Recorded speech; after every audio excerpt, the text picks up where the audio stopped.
Ustadz, apa hak suami terhadap HP istri? Karena banyak pertengkaran gara-gara HP.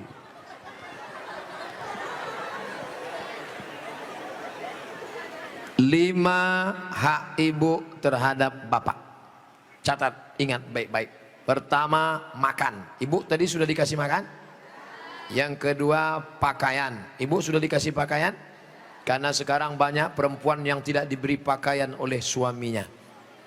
Tinggi istrinya 175 tapi dikasih kain cuma 50 cm. Kurang kain. Kadang belum selesai di tempat tukang jahit sudah dia ambil. Kadang kainnya panjang, resleting belum dipasang. Pas jalan kelihatan. Ustadz kok tahu? Saya ngelihat. Ibu sudah dikasih makan, ibu sudah dikasih pakaian, ibu diberikan tempat tinggal yang layak menurut kemampuan masing-masing. Sudah? Keempat, ibu mesti diberi pendidikan. Yang ngajar ibu ngaji, bapak. Yang ngajar ibu sholat, bapak. Yang ngajar ibu akhlak, bapak. Bapak adalah guru di rumah. Dan yang kelima adalah perhatian. Maka ibu selalu diperhatikan. Dari mulai jilbabnya, dari mulai pakaiannya, termasuklah HP ibu diperhatikannya juga. Kok dari tadi sini Ustadz Somad, suatu ketika istri saya pergi kerja dan saya masuknya siang, tiba-tiba HP-nya berdering. Saya cek, rupanya mantan. Dia cari lagi di FB dan mereka sudah jalan-jalan, Pak Ustadz. Hati saya selalu galau tiap hari. Jangan-jangan dia sudah buat ini, jangan-jangan dia sudah jalan ini, jangan-jangan sudah. Bayangkan menderitanya seorang laki-laki gara-gara HP istri yang sudah macam-macam. Gara-gara apa itu? Facebook, Twitter, BBM, WhatsApp, Instagram. Oleh sebab itu jaga ini. Masalah HP ini jaga baik-baik. Ah, ini Ustadz Somad gak enak. Selalunya HP perempuan aja. Oke, sekarang kita balik. Bagaimana dengan HP bapak-bapak yang lebih banyak perhatiannya ke HP, yang kata-katanya merayu, menggoda. Oleh sebab itu ini mesti dijaga. Kalau tidak, duduk bersama. Bapak sama ibu duduk, HP-nya buat baliho besar-besar. Judulnya mau dibawa kemana hubungan ini? Atau buat besar-besar, jangan ada HP di antara kita. Saya mau nanya Pak Ustadz, gimana caranya mengelola keuangan keluarga secara islami jika suami istri bekerja? Ar-rijal, lagi-lagi Al-Quran. Semuanya yang menyelesaikan masalah ini Al-Quran. Ar-rijalu qawwamuna 'alan nisa. Laki-laki menjadi pemimpin bagi perempuan. Bima anfaqu min amwalihim, karena mereka mengeluarkan nafkah biaya belanja. Makanya harta warisan laki-laki dapat 2 kali bagian perempuan. Ibu kalau 25, bapak dapat 50. Ibu kalau dapat 50, bapak dapat 100. Kenapa? Karena yang menanggung biaya pernikahan mahar bapak, yang menanggung sekolah anak bapak. Sekarang ibu memang anak orang kaya, punya ruko 2, rumah batu jendela kaca, punya bapak yang sudah sakit asma 2 hari lagi meninggal. Kaya. Si bapak juga punya duit yang sama. Bapak punya duit, ibu punya duit, menikah. Apa beda duit bapak dengan duit ibu? Dalam duit bapak ada hak ibu, tapi dalam duit ibu tidak ada hak bapak.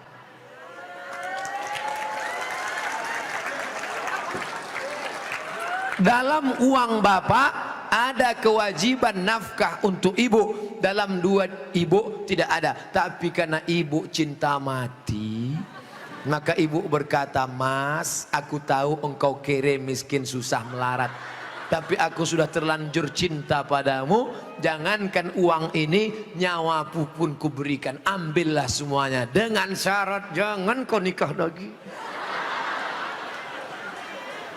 Nah, sudah jelas batasannya. Jadi kalau ada ibu punya kontrakan, PNS, pegawai, punya gaji, ibu tetap ngomong ke suami, "Mas, aku mau kirim uang ini ke anak yatim, mau biaya anak pesantren, mau kasih wakaf beras 1 karung. Tapi ibu ngomong ke bapak itu bukan minta izin, karena uang itu memang punya ibu. Ibu ngomong sebagai adab, sopan santun, tata krama, budi bahasa. Jadi bapak jangan kegeeran. Dan ibu jangan kurang ajar. Mas, ini uangku, ini kos-kosanku, ini rumahku, terserah aku. Kamu mau ikutnya, kalau enggak lebih dari kamu bisa aku dapatkan. Jangan, luka hatinya. Galah patah boleh disambung, kaca retak boleh direkat, hati yang sakit kemana obat akan dicari. Nah, oleh sebab itu maka jaga. Saya sudah mengeluarkan untuk biaya keluarga sebagian, sedangkan sebagiannya saya ingin membantu saudara yang kurang mampu. Tapi kadang saya suka berbohong jika untuk membantu keluarga yang memang butuh bantuan. Ini yang nulis pertanyaan bapak apa ibu? Kalau bapak sudah berikan yang 5, makan sudah, pakaian sudah, tempat tinggal sudah, pendidikan sudah, perhatian sudah, sesuai dengan urf. Wa ashiruhunna bil ma'ruf, berilah mereka pergaulan urf. Urf itu seperti layaknya. Kira-kira layaknya standar orang daerah Pondok Aren itu perempuan diberi berapa? Tidak terlalu kaya, tidak terlalu miskin, yang sedang-sedang. Kira-kira diberi berapa? Standarnya misalnya 3 juta, 5 juta. Dia beri, maka sisanya itu terserah dia untuk yang lain. Maka dia sudah menunaikan kewajiban. Urf. Pengambilan hukum ada 10. Quran, hadis, ijma', qiyas, syar'u man qablana, saddu zara'i, qaulu sahabi, istihsan, istisab, urf. Urf, tradisi, kebiasaan. Berapa yang layaknya untuk daerah Pondok Aren? Semoga Ustadz selalu dilindungi Allah. Amin. Bagaimana antum menyikapi beda mazhab? Khilafiyah, firqah. Bagaimana dengan ayat Allah, wa'tasimu bihablillahi jami'a. Wa'tasimu, bersatulah, bihablillah, dengan tali Allah. Yang dimaksud tali Allah itu Islam, Al-Quran dan Sunnah. Adapun ijtihad ulama berbeda-beda, tapi kita di Indonesia sudah disepakati 3. Akidahnya Asy'ari, fikihnya Syafi'i, tasawufnya Sunni, Junaid al-Baghdadi dan Abu Hamid al-Ghazali. Saya ulang sekali lagi, Ahlussunnah wal Jamaah, akidahnya Asy'ari, fikihnya Syafi'i, tasawufnya Sunni, Abu Hamid al-Ghazali dan Junaid al-Baghdadi. Maka kita pegang yang itu. Saya belajar di Maroko 2 tahun, mazhabnya Maliki. Maliki Ahlussunnah. Pertama Hanafi, nomor 2 Maliki, nomor 3 Syafi'i, nomor 4 Hambali. Keempat-empatnya Ahlussunnah. Tapi ketika saya pulang kampung, saya tidak bawa mazhab Maliki. Kenapa Ustaz tidak pakai mazhab Maliki? Andai saya pulang ke kampung, saya pakai mazhab Maliki. Mazhab Maliki kalau sholat tangannya lepas ke bawah, Allahu Akbar. Fatihahnya pakai baca kiraan Warsh, Alhamdulillahi Rabbil Alamin, Ar-Rahmanir Rahim, Maliki Yaumiddin. Mimnya pendek. Kemudian gak pakai bismillah, Allahu Akbar, Alhamdulillahi Rabbil Alamin, gak ada bismillah. Kunut subuhnya sebelum rukuk, walam yakul lahu kufuwan ahad. Baca kunut, kunutnya gak bunyi. Andai saya buat sholat subuh seperti ini di masjid dekat rumah saya, Allahu Akbar, Alhamdulillahi Rabbil Alamin, Ar-Rahmanir Rahim, Maliki Yaumiddin. Selesai sholat pasti jamaah komplain semua, tolong sholatnya diulang, tadi imamnya ISIS. Menimbulkan fitnah karena mereka tidak tahu. Di sini diajarkan qiraat sab'ah mutawatirah, ditambah 3 masyhurah, ditambah 4 syadzah, 14 qiraat dipelajari di sini. Ditambah lagi nagham, bayati, soba, nahawan, sika, jaharka, bayati, ras. Faham mereka tajwidnya. Tapi tidak semua masyarakat ngerti. Andai anak pesantren Al-Qur'aniyah sholat di luar masjid, dibacanya qiraat lain, walam yakul lahu kufuwan ahad, maka makmum dengar, wah ini aliran sesat ini. Bukan berarti dia salah, tapi dia takut menimbulkan fitnah. Maka dalam masalah-masalah yang kita sepakati, mari kita berlapang dada. Adapun yang kita sudah berbeda, mari kita terima perbedaan selama dia masih Ahlus Sunnah wal Jamaah. Syekh Abdurrahman Sudes, Imam Masjidil Haram, selama di Makkah nggak pernah pakai bismillah jahar. Allahu Akbar. Bismillahirrahmanirrahim. Alhamdulillahi Rabbil Alamin Ar-Rahmanir-Rahim. Tapi begitu beliau jadi imam di Istiqlal, Allahu Akbar, Bismillahirrahmanirrahim. Loh, kok si Abdurrahman Sudes di Istiqlal pakai bismillah jahar? Dia tahu orang Jakarta mazhabnya Syafi'i. Mazhab Syafi'i bismillahnya jahar. Mazhab Hanafi Hambali bismillahnya sir. Bismillahirrahmanirrahim. Mazhab Maliki nggak pakai bismillah sama sekali. Ketiga mazhab ini Ahlus Sunnah wal Jamaah. Tapi kalau mayoritas masyarakatnya Syafi'i, jangan bawa mazhab lain karena khawatir memecah belah umat. Menjaga persatuan lebih diutamakan daripada mengamalkan mazhab. Begitu yang diamalkan oleh para ulama. Kan ulama mengkategorikan bid'ah ada dua, bid'ah hasanah. Pertanyaannya Ustaz, kan Rasul bersabda kullu bid'atin dhalalah. Kullu bid'atin dhalalah wa kullu dhalalatin finnar. Hadis ini kata Imam Nawawi hadisnya umum. Hadis umum. Tolong belikan saya ayam. Tolong belikan saya ayam. Ayamnya umum. Ayam penyet, ayam patah, ayam pop, ayam sungsang, ayam fried chicken, ayam panggang, ayam bakar, ayam kampung, ayam hutan. Ayam apa? Setelah di jalan dia bingung, ini ayam apa? Nelpon sekali lagi, ayam apa? Ayam pop. Maka yang pertama tadi umum dikhususkan oleh yang kedua.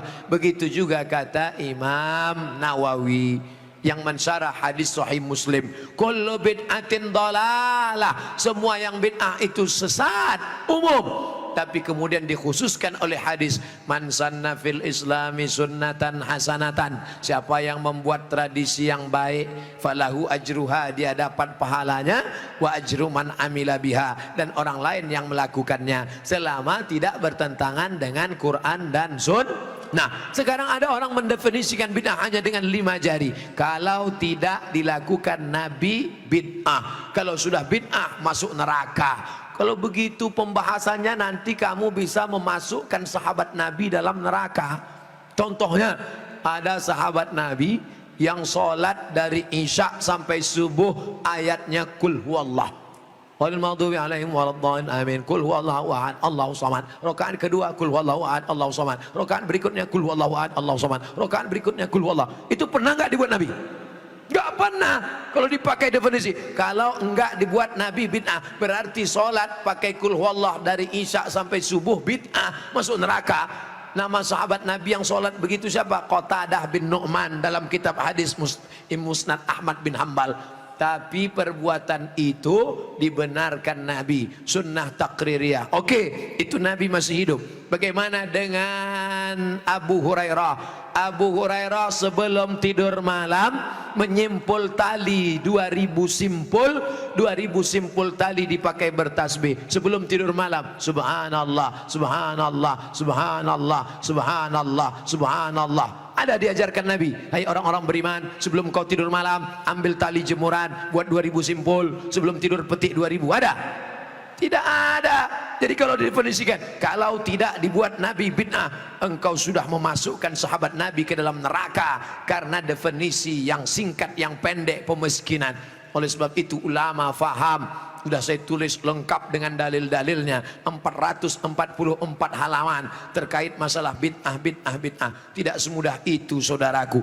Ada namanya Imam Ibnu Taimiyah. Imam Ibnu Taimiyah kalau selesai sholat subuh dia tidak keluar masjid, dia melihat ke atas membaca Al-Fatihah sampai terbit matahari. Bismillahirrahmanirrahim, alhamdulillahirabbil alamin, arrahmanirrahim, maliki yaumiddin, iyyaka na'budu wa iyyaka nasta'in, sampai terbit matahari. Itu tidak pernah dilakukan Nabi. Kalau dipakai definisi, kalau tidak dilakukan Nabi bid'ah, berarti Ibnu Taimiyah sudah membuat bid'ah karena membaca Al-Fatihah dari sejak sholat subuh sampai terbit matahari. Maka jangan katakan bid'ah kalau tidak dibuat Nabi bid'ah.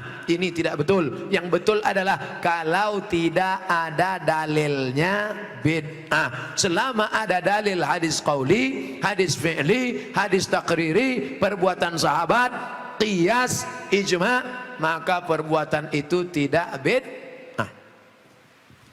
Bagaimana pandangan Ustadz dengan laki-laki yang berambut panjang? Apakah itu termasuk menyerupai perempuan? Saya belajar ke salah seorang syekh. Ketika itu ada yang nanya, "Syekh, apa betul Nabi Muhammad itu rambutnya panjang?" Maka syekh menjawab, Nabi Muhammad itu tinggalnya di gurun pasir. Gurun pasir itu cuacanya panas. Maka kalau rambutnya pendek, nanti cahaya matahari kena ke kepala, maka dia bisa pusing, panas, dehidrasi, kurang cairan. Makanya Bapak Ibu ketika di Makkah disuruh pakai topi, pakai payung supaya jangan kena panas. Nabi kepalanya ditutup dengan 3. Yang pertama rambutnya. Rambut Nabi itu dari depan panjang sampai ke belakang. Yang kedua ditutup dengan qalansuah, topi. Setelah itu ditutup dengan imamah sorban. Kalau di atas kepala dililitkan namanya imamah. Kalau diletakkan di tengkuk namanya burdah. Kalau diletakkan di kepala seperti kerudung namanya ghutrah, bukan serben. Jadi Nabi kepalanya ditutupi dengan 3. Pertama rambutnya panjang sampai ke tengkuk, dari depan ini sampai ke tengkuk segini, tebal. Yang kedua qalansuah, kain penutup. Setelah itu baru sorban. Maka kita pun, kami pun ketika kuliah dulu di Arab pakai sorban. Pakai untuk apa? Supaya jangan kena panas terik. Musim dingin di bawah derajat 0, 5 derajat, 10 derajat, di bawah 0 dingin. Maka kepala juga ditutup pakai sorban. Sekarang kenapa Ustaz nggak pakai sorban? Saya sekarang kepanasan. Tapi saya tidak menyalahkan para habaib pakai sorban. Mereka mengikuti sunnah Nabi Muhammad sallallahu alaihi wasallam. Nah, jadi kalau ada laki-laki berambut panjang, tapi rasanya di tempat kita rambut panjang bukan untuk menutup kepala biar supaya jangan panas. Justru tempat kita makin rambut panjang makin kepanasan, ketombe. Jadi kira-kira rambut panjangnya kenapa? Kenapa rambut panjang? Ini. Tapi tidak semua yang berambut panjang itu karena mengikuti perempuan. Jadi tidak bisa kita hukum serta-merta kalau rambut panjang LGBT. Enggak. Maka yang LGBT itu kalau menyerupai perempuan, la'anallahul mutasyabbihin minar rijal bin nisa. Allah melaknat laki-laki yang menyerupai perempuan dan perempuan yang menyerupai laki-laki. Mudah-mudahan anak kita terjaga dari LGBT. Tapi sebetulnya LGBT itu nama yang terlalu keren. Orang malah bangga sekarang disebut itu LGBT, itu bangga. Saya tidak setuju dengan LGBT, tapi saya malu mau nyebutnya di depan para kiai. Boleh saya sebut? Jangan sebut LGBT. Buat sebut nama yang mengejek, merendahkan, menghinakan. Apa namanya?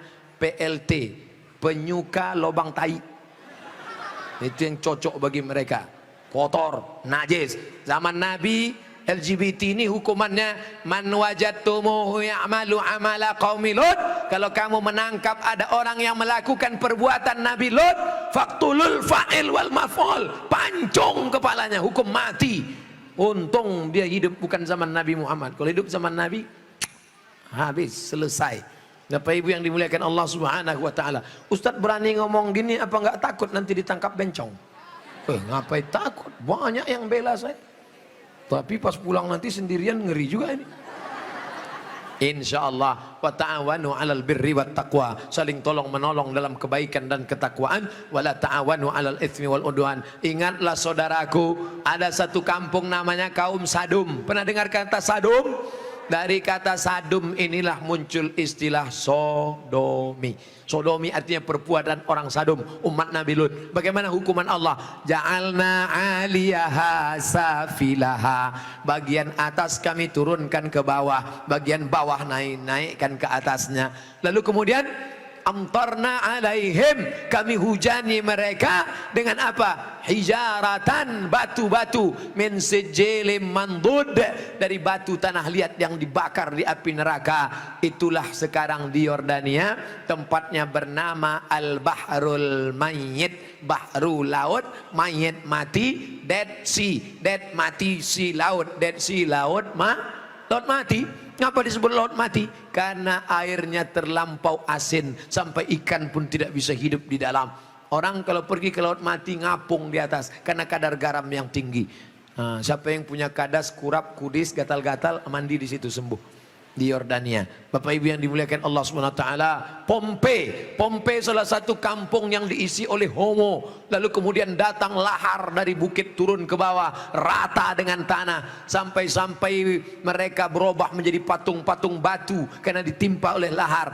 Tidak sempat merubah ekspresi wajah. Ekspresi wajah orang homo yang mati dalam keadaan melakukan hubungan seksual terlarang tak sempat merubah dari wajah kesakitan dengan wajah penderitaan. Begitu yang dialami masyarakat Pompei. Oleh sebab itu kita berdakwah, mengajak bukan karena benci tapi karena ingin menyelamatkan supaya kita selamat. La ta'murunna bil ma'ruf, ajak mereka berbuat baik. Wala tanhauna 'anil munkar, larang mereka jangan sampai melakukan perbuatan mungkar. Kalau kamu diam saja, aku tidak khawatir, kata Sayyidina Ali, aku tidak khawatir tentang betul dan batil, batil dan betul, karena dunia ini isinya betul dan batil. Yang aku khawatirkan adalah ketika kebatilan merajalela, orang yang betul diam. Karena orang betul diam, maka orang batil menyangka betul, yang betul menyangka batil, batil betul, betul batil. Orang yang betul diam, ibu yang betul diam, bapak yang betul diam, yang batil berkuar. Akhirnya yang batil merasa betul, orang yang betul diam 1000 bahasa. As-sakitu anil haq syaitan akhras. Orang yang betul tapi diam melihat kebenaran diinjak-injak, dia adalah syaitan akhras, setan bisu. Begitu kata Imam Abu Ali Ad-Daqqaq yang dikutip oleh Imam An-Nawawi dalam kitab Al-Minhaj Syarah Sahih Muslim Ibn Al-Hajjaj. Maka bersuaralah saudaraku, anak-anak muda, lawan kemungkaran ini. Terus berperang dengan HP-mu. HP-mu adalah senjata, bukan menebarkan kebencian, bukan menebarkan hoax, tapi dalam rangka watawasau bil haq watawasau bis sabr. Allah.